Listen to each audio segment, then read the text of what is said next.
আয় আল্লাহ বাইতুল্লাহর গিলাফ ধরে ধরে লাব্বাইক লাব্বাইক লাব্বাইকের আওয়াজ দেওয়ার তৌফিক দান করেন।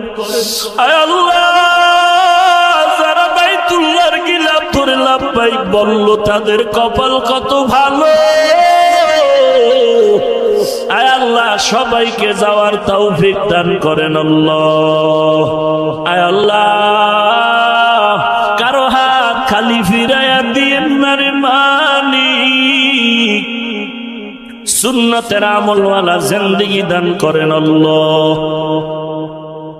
আয় আল্লাহ দিলের সব নেক আশা পূরণ করে দেন। আয় আল্লাহ আমরা যারা হাত তুলেছি অনেকের মা নাই, অনেকের বাবা নাই, কুদরতের নজর দিয়ে দেখিনে ময়দানে কারাইয়াতি কে যেন মা হারায় তিন হয়।